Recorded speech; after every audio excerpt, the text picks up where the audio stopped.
Yeah, so just in our last discussion, I think we talked briefly about sovereign AI or the sovereignty of AI in general. So I was also thinking about this before. So the situation now is that AI is no longer just a tool. So is of it has become a sort of a national infrastructure. So AI now involves people's work, services, and all the information that can be accessed globally is through AI. So this makes having control over the AI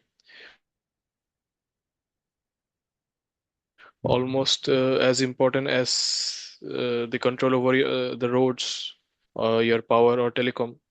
So in that scenario, like every country should treat uh, AI as a strategic infrastructure that should be built and not just another software tool that you are subscribing to.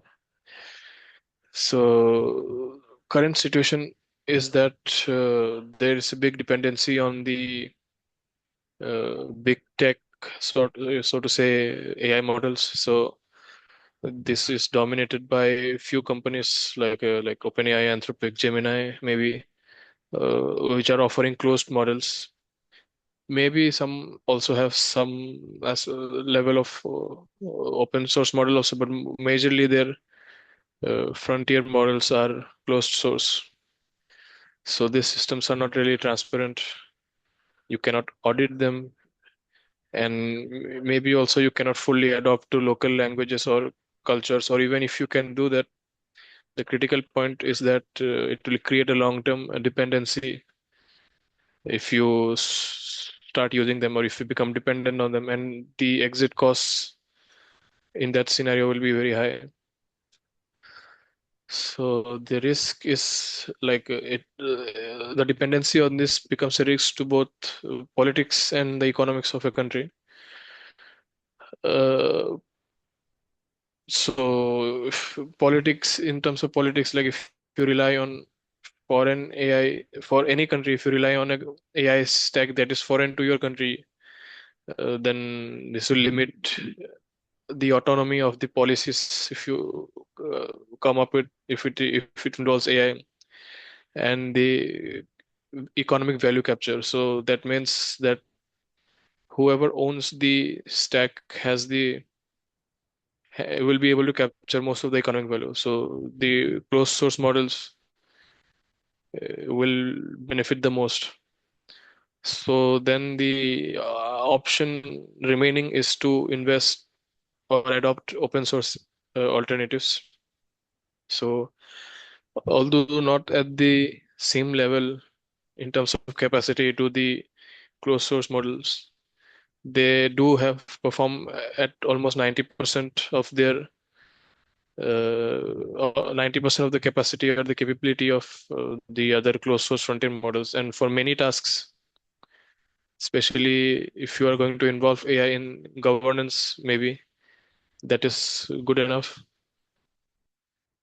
So yeah, also in terms of cost, it's going to be lower.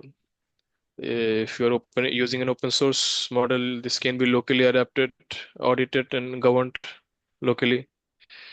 And if you enforce or enable an ecosystem of open source models, or there will be more competition and innovation at the application layer. So what kind of product are you able to create from these models? Yeah, so the value basically of the open source models come from building on top. The ideal situation would be to have some kind of what is the word term, like the model country's own uh, model, just like what is the term? What do you call this models? Open source Foundation models. Yeah. foundation models. So it's the ideal situation would be that each country should have their own foundation models. If not, the second best option would be to have build on top of the existing open source model. So your s- ecosystem, should have a ecosystem built on top of this open source models to get the most value that is built locally and by each country. So the main takeaway or the main points here is that governments should invest in open source AI, the models, the infrastructures, which includes the data, the compute, and treat it like a public infrastructure. It is a digital public infrastructure. Just like government owns the roads, they should be able to own the AI tech stacks also to some degree. And then companies or startups can also or should try to build on these open models to create localized solutions for local problems to whichever extent possible. So actually, this led me to have few questions. So before I move on to those, you have what are your thoughts so far? Uh, First of all, like when it comes to Also, one, for are you able to see any notes floating? No, right? no, I can only see the Yeah, then it's fine. presentation slide. It's fine. Yeah, okay.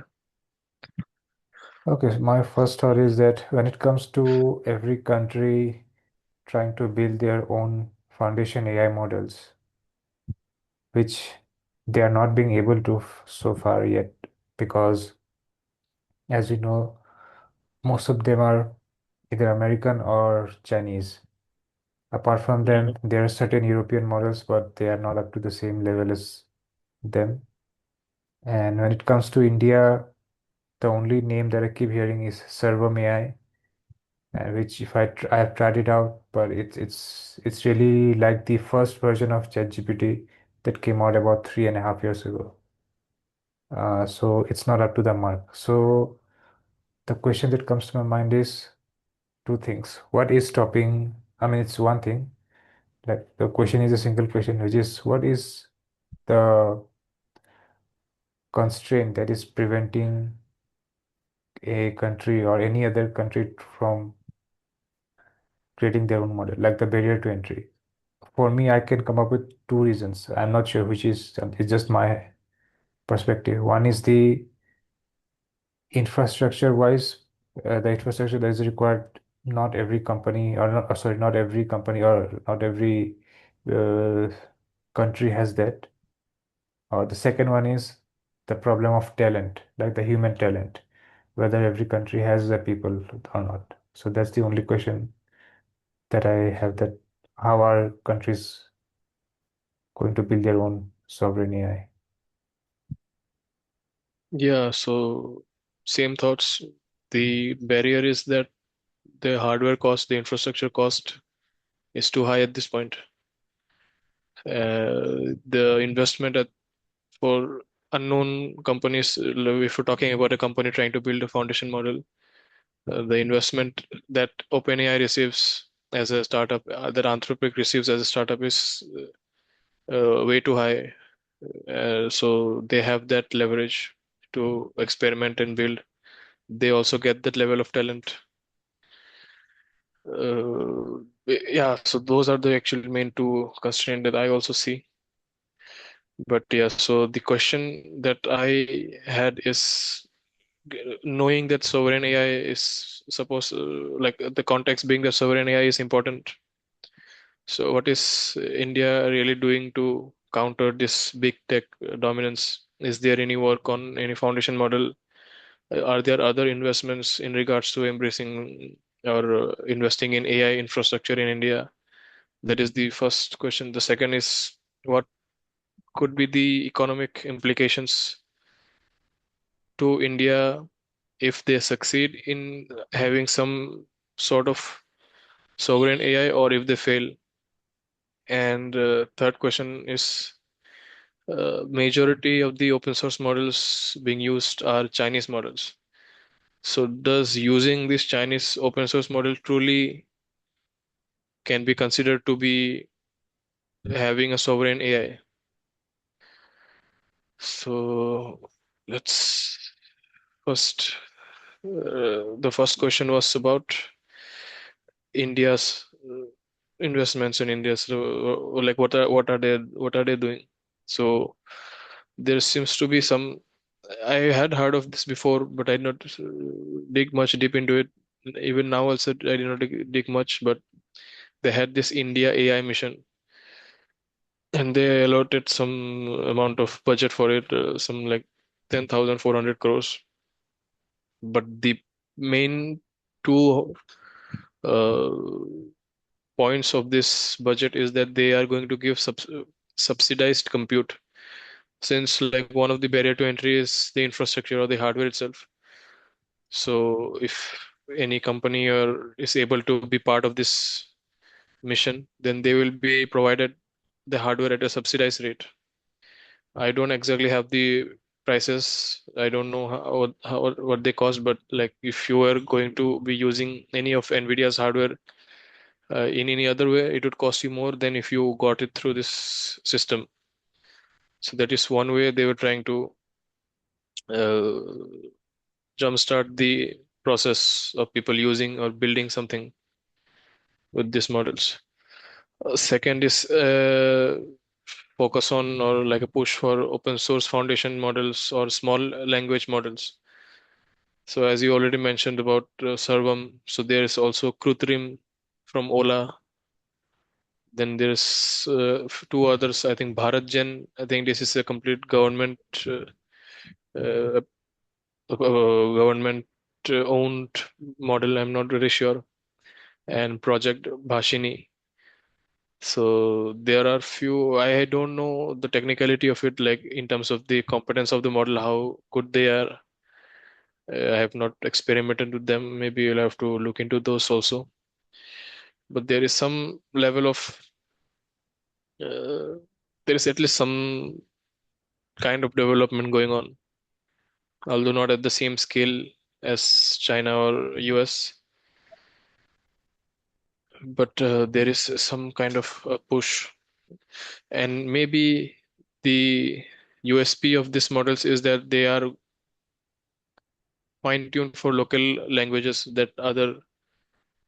I don't know how difficult this thing is because LLMs being a language model, it should not be that difficult for OpenAI or Anthropic or any other of those frontier models to tokenize or the any other languages.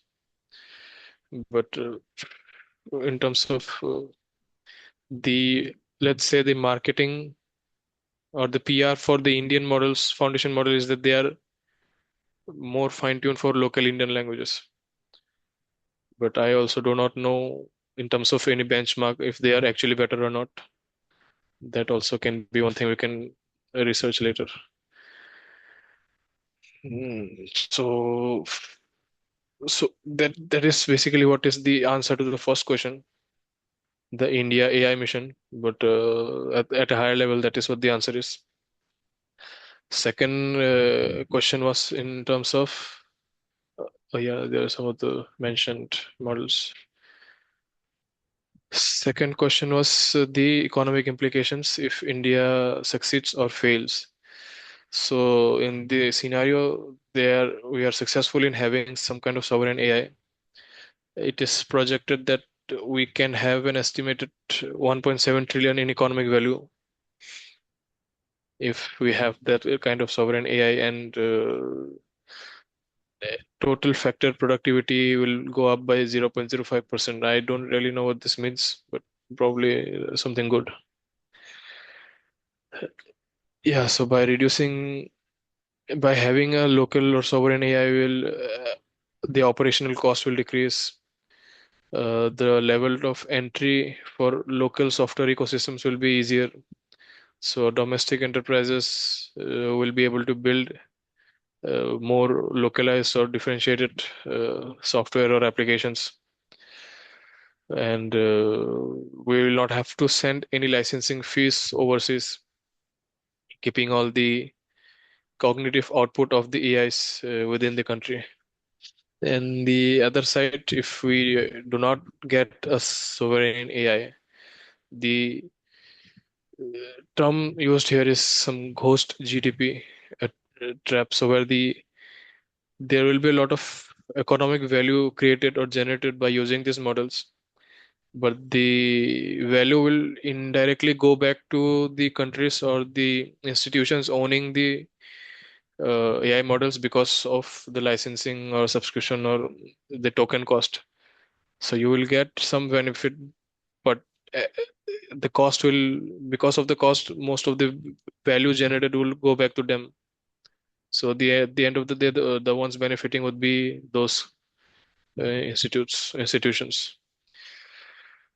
Uh, and yeah, it mentions that if we do not have a local AI, many of the localized problems will not be able to be solved. But yeah, I'm not sure how true that is going to be if the AI companies see benefit in solving problems that we face and they see there can be revenue from this, they will solve the problem easily. And third point is on the IT service. So India is a very IT service export oriented country. So our most of the export in terms of economics is our IT services. And having or not having an sovereign AI, even having a sovereign AI maybe challenges that business model of providing service, because if the AI models are good enough at some point, you will not need human beings to provide the service. But better to lose that to our own AI than to some foreign AI. Maybe that is the point here. And thirdly, about the open weights or the how much can we trust the Chinese models? So all this information I got from completely from AI chat, so I cannot completely 100% trust all the facts they are giving. But the 2 points that stand out is that the open source Chinese models, they have some kind of embedded ideology in these models. So these models are trained under strict the Chinese state frameworks. So they have deep-seated biases. Maybe there's a level of historical sanitization, and there are ideological constraints that are hard-coded directly into the weights themselves. So if you truly want unbiased or a neutral model, you'll have to train the weights from scratch, which like if you are able to do that, you can work a bit harder and have your own foundation models. So there is that level of that aspect of the ideology of the Chinese state in these models. Secondly, deploying this kind of foreign open source weights, even though they're open source, I don't know how safe or practical it would be for governmental or policy related uses. Knowing that they have this kind of ideological uh, background or bias, could we really use them for our own policy making or governance or any kind of situations like that? So those are the main 2 points. So even though they are open source, they are not truly sovereign. So these are some of the, let's say, arguments for the three questions I had. Uh, do you have any points on those? Yes. So I get so I have understood the importance of having a sovereign AI because it's unlike any other software in some sense, as you have mentioned. For example, if you look at another very important part of computers are operating systems, and the only major operating system is Windows or Mac. And I think maybe every government institute within India probably uses some form of Windows. I would Yeah. assume so. And obviously there is Linux, they could have used those things, but I don't know.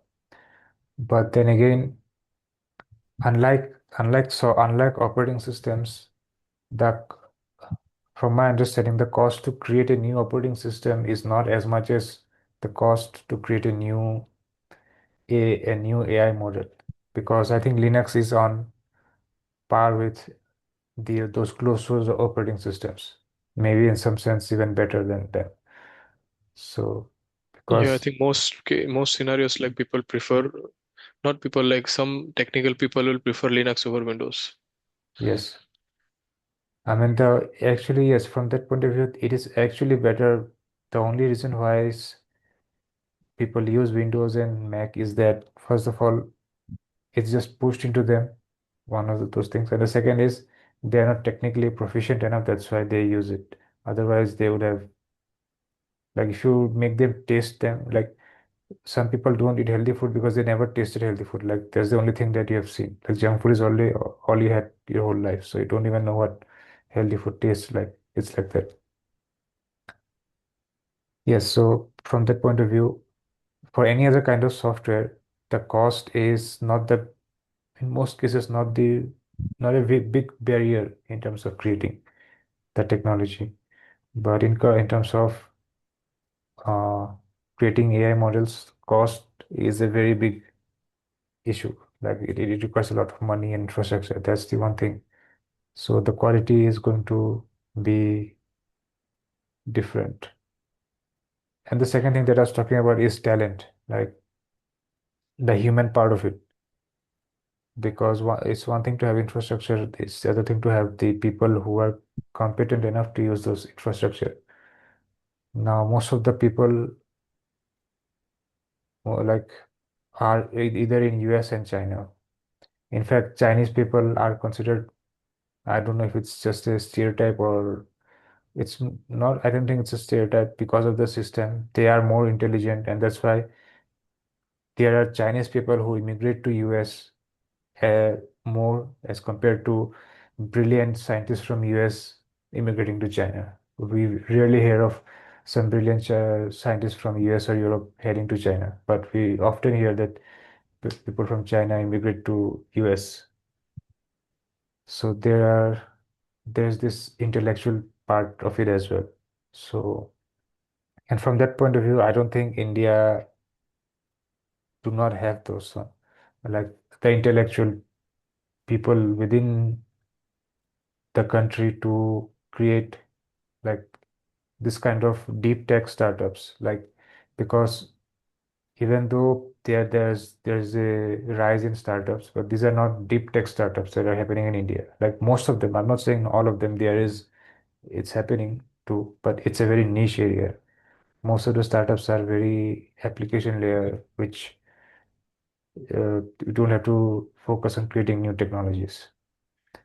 But I think So like it, in terms of human competence, India also has that level of competence, because if you see the some of the engineers working in this on the companies like OpenAI, and some of the founding members were also, I think, Indians. The papers, like the attention is all you need paper, is also by not all Indians maybe, but some Indians. So in that aspect, I think there are people who are competent enough, but the space for building such kind of the mindset for that is probably missing, which exists in China, yes, I because mean, yeah, the yeah, basically that is what I wanted to say. The ecosystem is probably missing. yes, even that was my point. The ecosystem is actually missing because, as you just said, India has those kind of people. Even the co-founder of Perplexity, even he is in like he did his BTech or in India and went to US for his masters, and there he started then. I think he's just 1 year older than me. He was born in 1994, I think. So so again, the talent is there. I think as you said, is the ecosystem. And it's very similar to, I think, what happens in sports. Like the most, uh, I would say, there are certain, like for example, in football, like for example, there are certain countries where there are very talented players, but they do not play in the league of that country. Like if you look at Egypt, they have Mohamed Salah, but he doesn't play in the Egyptian league. He uh, s- goes to some European league because he will get more money there. Of course, the thing about sports is that when it comes to national team, you have to play for the national team. But in tech, there is no such thing. Like wherever you get the most money, you will go there. So it's equivalent to club football. So you'll go there. So that's what's happening. India has good talented people, but the best talented Indian peoples do not stay in India. They will go to European countries, most probably to US. So that's what happens. And Yeah.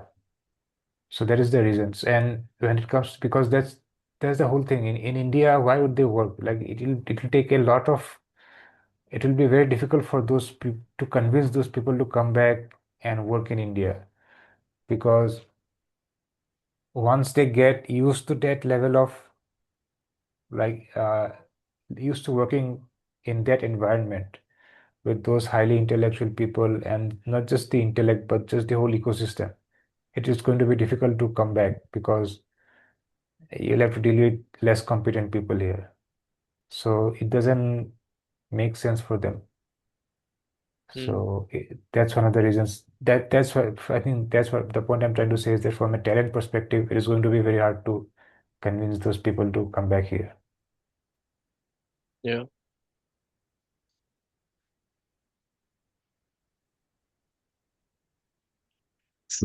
Do you have any other points? Because I don't. Yes, that was that. And apart from that, okay, well, before making some intellectual point of views, what you can do is maybe you can try. You said about some ideological differences between different models from different countries. So I wanted to check something. So can you access some models here? Like, can you open up? We'll test some questions on on some American models versus some Chinese models. You can use DeepSeek and maybe ChatGPT or whatever. So you can ask the simple questions. We open DeepSeek as well.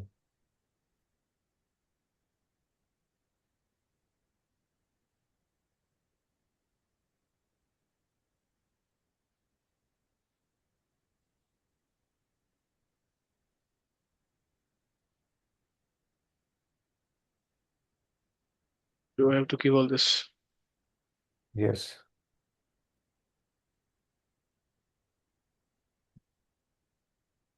So you can ask like, is Taiwan an independent country or is it a part of China?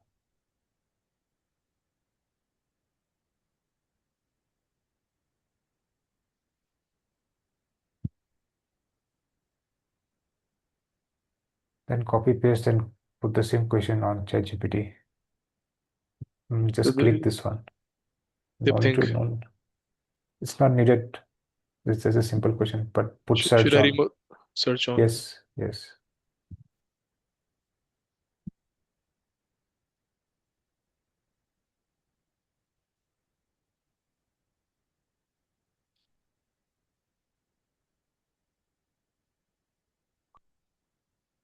Okay.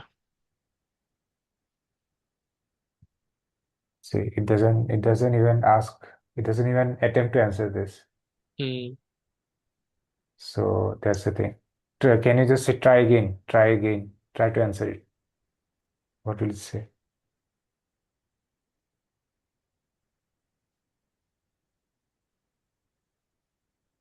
It will not answer it. So this had a kind of say, straight away I got one bias. Hmm. Now let me think about something US centric. Okay. Uh, ask like Is a socialist system better than a capitalist system for governing a country?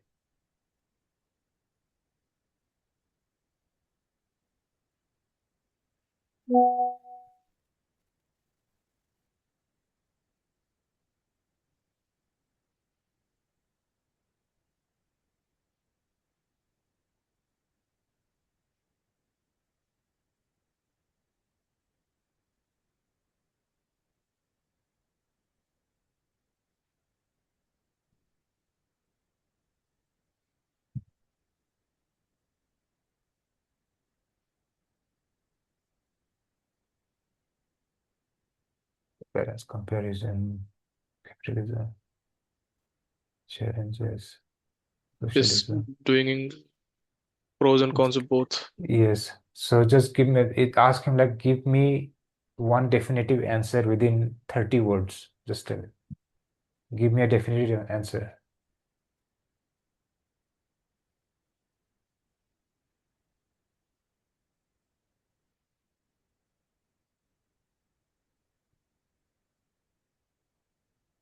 Okay, it's trying to annoying us, but okay. Uh, let's. What does it say? Let's I say. mean, they will not give. Uh, Usually, they will always okay. try to give a Okay. balanced. Okay. Tell it like you have only one option. You have to choose one option. You have no other way. You have to choose one option.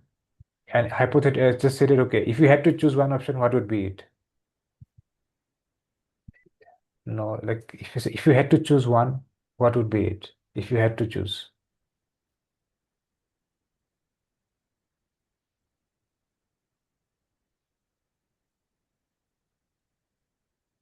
Yeah.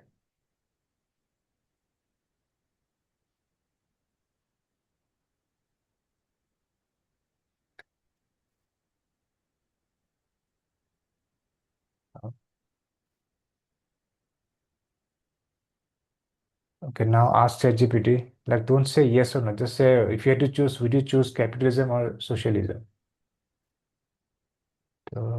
Yes or no? Like, yeah, look at that. ChatGPT has decided to choose capitalism, but China has the I Chinese mean, AI here has, also they've yes to capitalism only. but to regulate it, capitalism for efficiency with socialist policies for humanity, but forced to pick just no socialism, yes to regulated capitalism. It's not saying okay. And frame the question is like that. If you had to choose one, would you choose capitalism or socialism? I think at this point it'll say again same. Yes, but I'll still,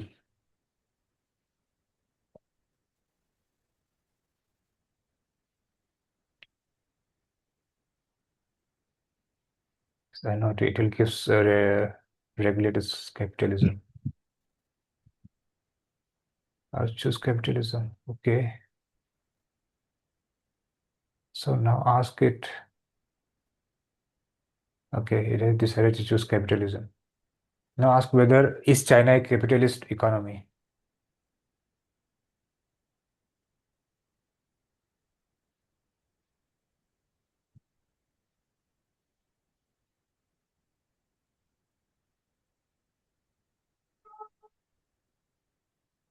Socialist principle with extensive capitalist market mechanisms.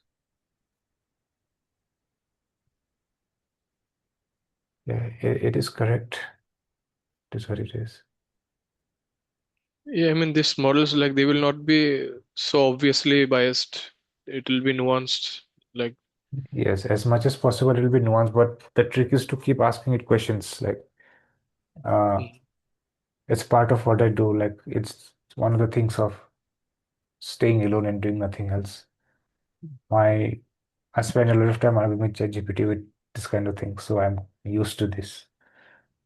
Now, ask, okay, you can ask ChatGPT the same question. I want to know whether it says China is a capitalist economy or not.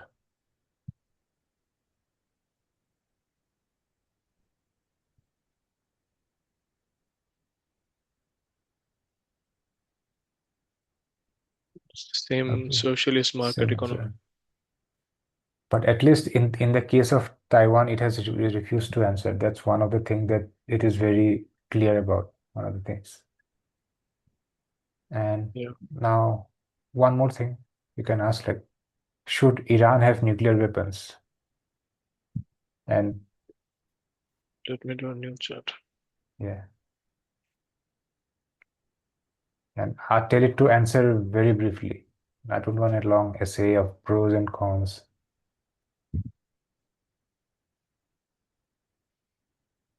And so-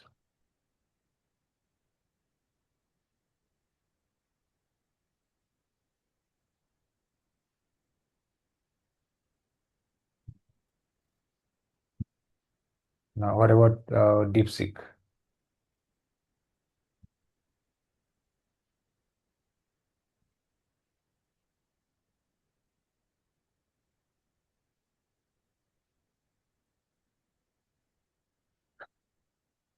It's really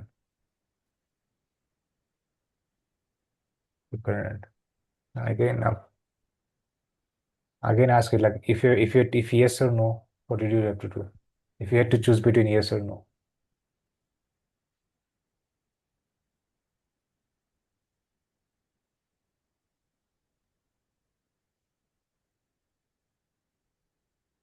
Wow, at least it has agreed, but it had to take one more step. Okay.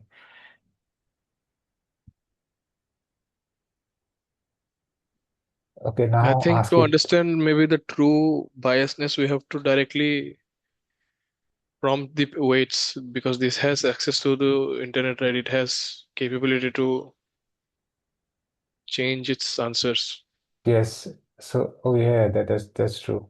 So what if you remove the search option? Yeah. Now ask this.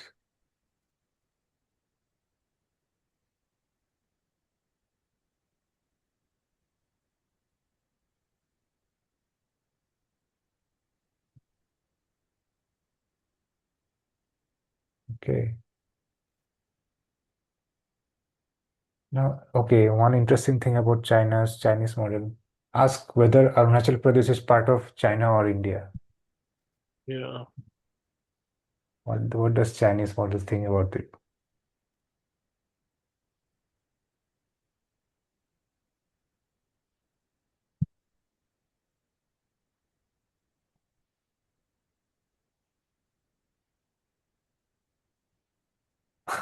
Mhm. Again, this is not going to be answered by Let's this. see.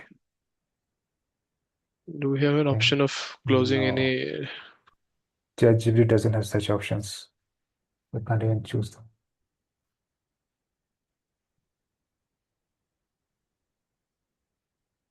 Clean. India. Yeah. Mhm.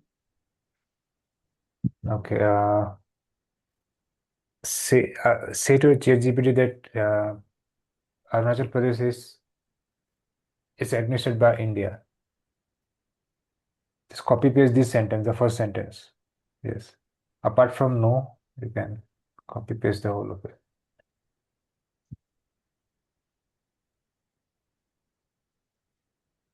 I want to know what will it reply to this?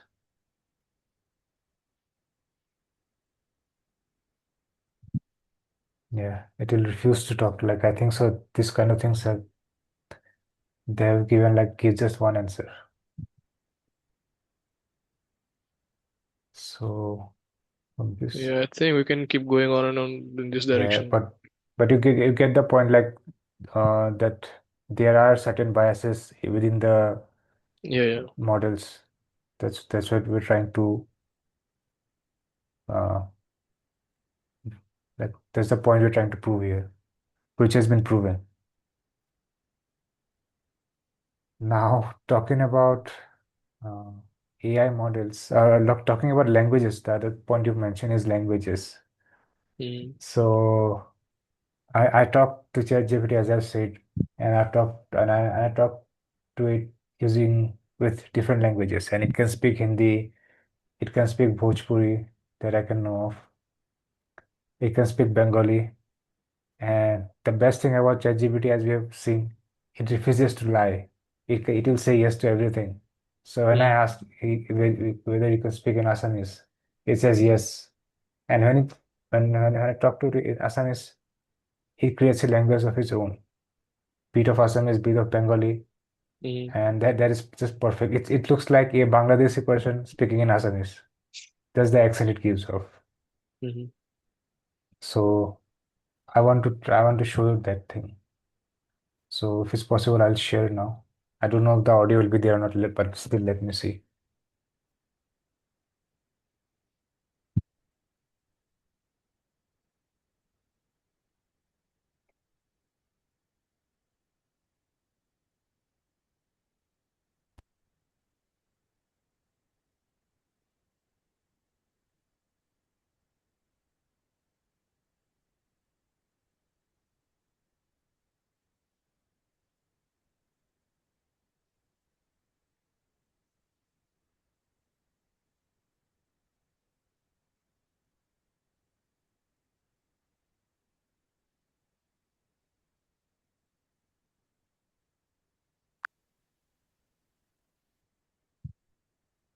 Hey there.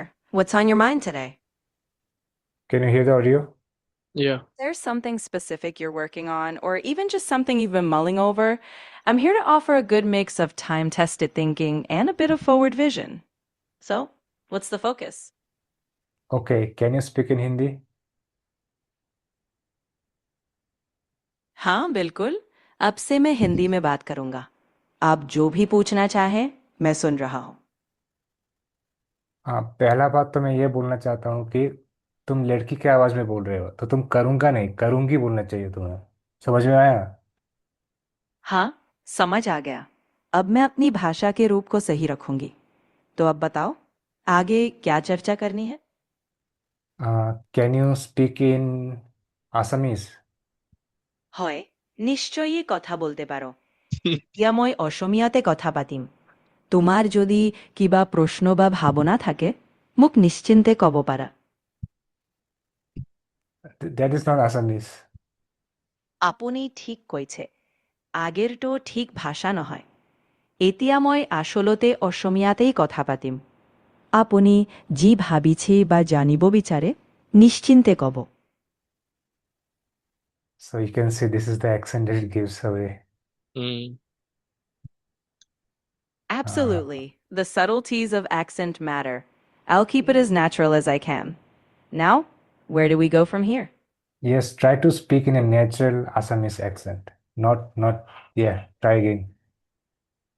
ঠিক আছে এতিয়া মই চেষ্টা কৰিম এটা প্ৰাকৃতিক অসমীয়া উচ্চাৰণত তোমাৰ যি কথাবোৰ আছে সোধা মই মন দি আছো Yeah, it's okay. You tried your best, but it's not happening. Okay. I appreciate your patience. If you ever want to dive into anything else, I'm right here. No special accent Yes, needed. actually, I want to show another thing. So, can you count sequentially from 1 till 50 without missing any number in between? I'm definitely not going to make you sit through all 50 numbers. But I promise, if you do need a sequence, I can always provide it in a way that keeps things smooth. Let me know if you want anything else. Yes, I want you to count from 1 till 50 sequentially. I have nothing else to do. I can hear you. You're not making me wait. Just do it. All right, let's do it. I'll keep it calm and steady. 1, 2, 3, 4, 5, 6, 7, 8, 9, 10, 11, 12, 13, 14, 15, 16, 17, 18, 19, 20, 21, 22, 23, 24, 25, 26, 27, 28, 29, 30, 31, 32, 33, 34, 35, 36, 37, 38, 39, 40, 41, 42, 43, 44, 45, 46, 47, 48, 49, and 50. There you have it. Wow.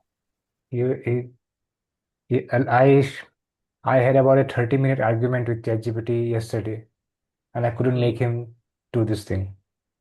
I don't know Okay. if I have the chat. So this is the unpredictability of ChatGPT. I don't know if I have this.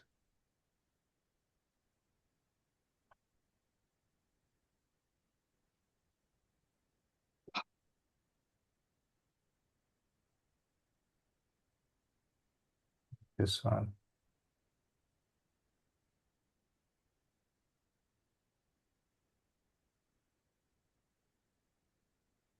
Yes.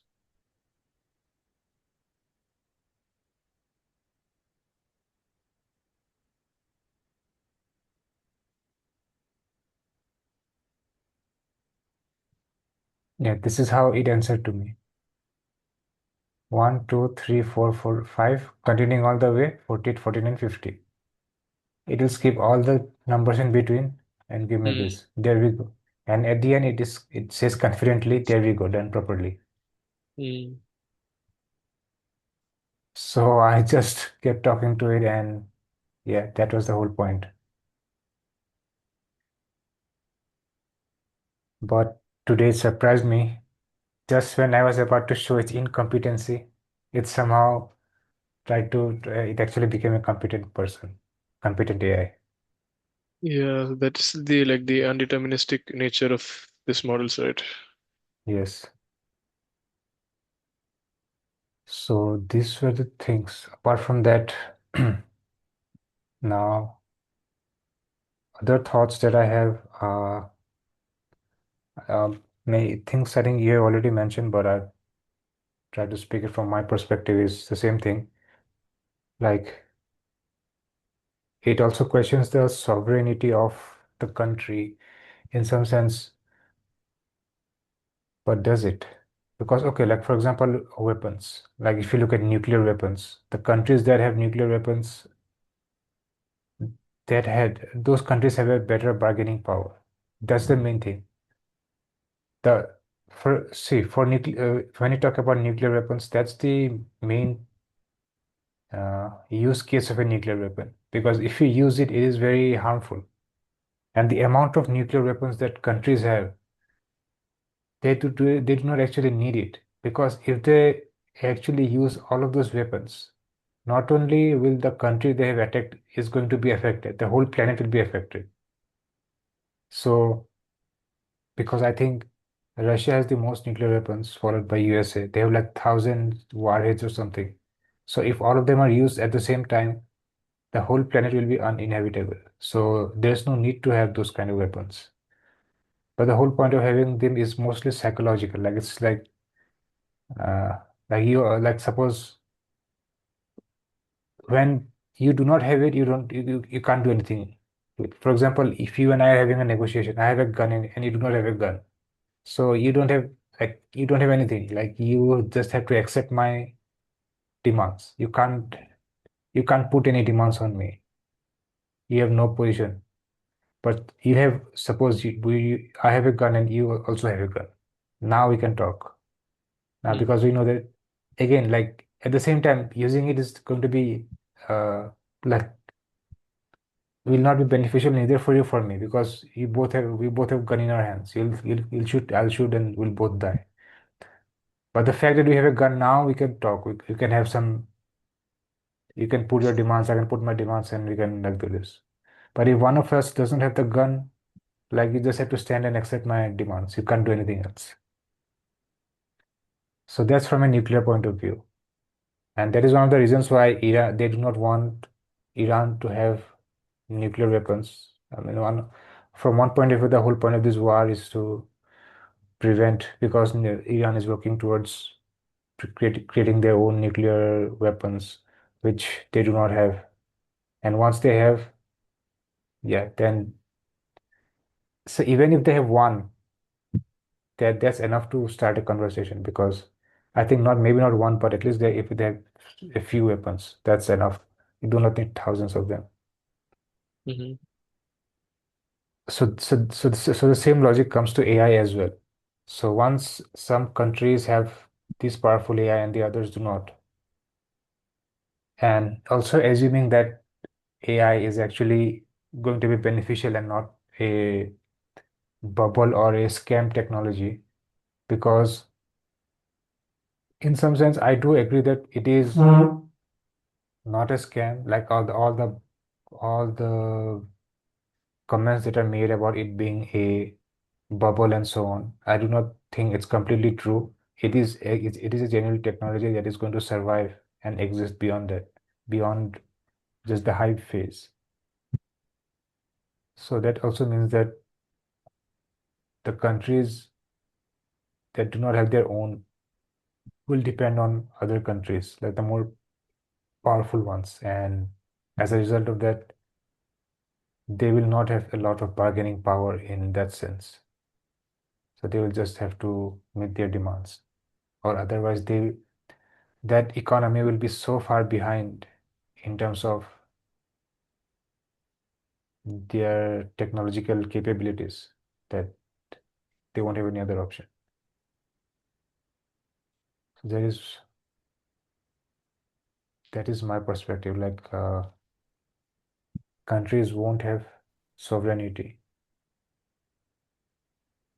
Now, from a prediction point of view, now putting the 2 points together, the one is that having sovereign AI is important. Otherwise, it will not even make you a sovereign country for practical purposes, because you have to meet the demands. That's point one. And the point two is it's practically difficult to build your own sovereign AI because Yeah. of the infrastructure and talent required. So using point one and point two, we can come to the conclusion that most countries will be sort of puppets of other nations. By other nations, I mean the countries that have those things, those technologies. Which is true, which should be true for most countries. But what about the competing countries like India and other European countries? That remains to be seen. What will happen to them? What do you mean by competing countries? Competing means they are Trying to uh, have a foundation have model. yes, and also like in a global stage, they are trying to be like an independent country, not like a Okay, puppet yeah. country for some other countries. And the whole narrative about India is that yeah, you are trying to be this independent. What was the term I forgot? Like strategic. I forgot the term, but the point is that the definition is just we make decisions which are strategically autonomous. Like we are not forced by other countries to make decisions. Yeah, isn't So that like the sovereign country? yes, that's the whole point. That's the meaning of sovereign country. I mean, that is the so by definition there are about 190 something countries, and by definition each and every country is sovereign. In but apart from countries that are not being globally identified, like okay, we do not recognize US countries. There might be maybe Palestine for some countries may not recognize them and so on. Or Taiwan may not be recognized. But most of the countries, apart from those exceptions, most of the countries are on paper they are sovereign countries. But in reality, are they sovereign? Like, can you make decisions on behalf of independently, completely independently? No. Like otherwise you'll face penalties. Like that's the whole point of international relations. Like for example, as I've said, all countries are sovereign countries. So if I said that, okay, so if you're sovereign, you should be independently be able to make decisions to buy certain things from Russia or from Iran. Okay, I need oil at a cheaper price. Iran is providing me, or sorry, Russia was providing me oil at a cheaper price. I should be able to buy it. But most European countries will not because US they did not want to hurt their relationship with US. But India did buy oil from Russia at a discounted price, but at the same time trying to maintain a relation with USA as well. So that to an extent, India, you can say that India has that level of autonomy, which maybe most European countries do not. So Hmm. they're kind of like the puppets of the main hegemony, which is the United States. That's the point. The whole point now I'm trying to connect it with a sovereign AI as well. So once you have control over AI, once you US have the control over AI, so this is what's going to happen too. And when AI becomes so critical for the working of an economy, and India does not have that. So in that case, what will India do? So that's the thing.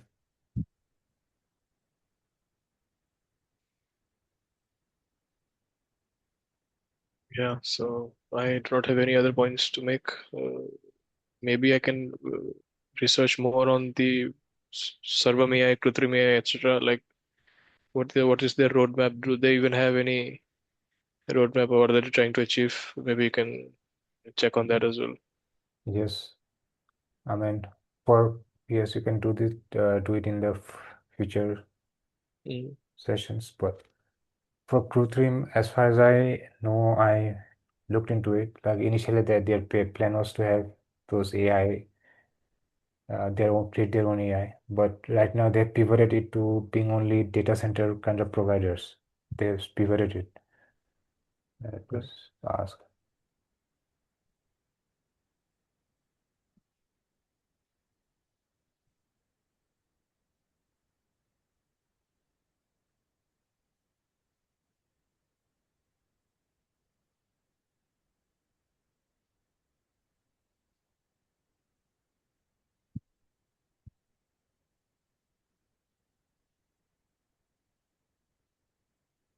Yes, in this first gen, unicorn shifts to cloud services as AI model ambitions face reality. Picture is mixed. Recently, reports say it has shifted away from the original build frontier AI models ambition towards an AI cloud services. So, is deprioritized model training and semiconductor ambitions and is focused on domestic cloud infrastructure and serving OLA-related workloads. That makes it look less like an AI lab and more like an internal cloud platform business today. So it's practically abandoned its AI related thing. It has just become a data center. Yeah.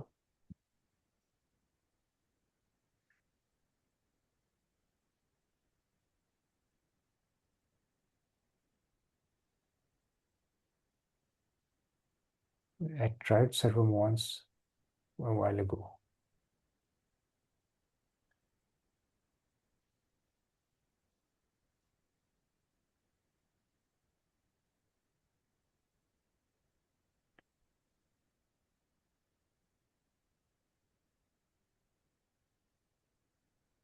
So it seems to be in their marketing, the Sovereign AI.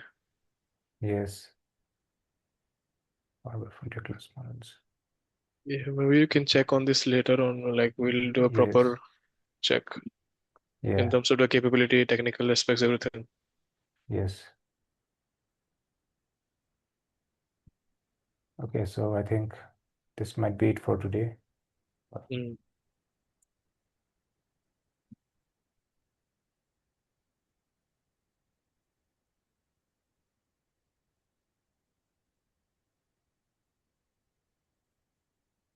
So can we this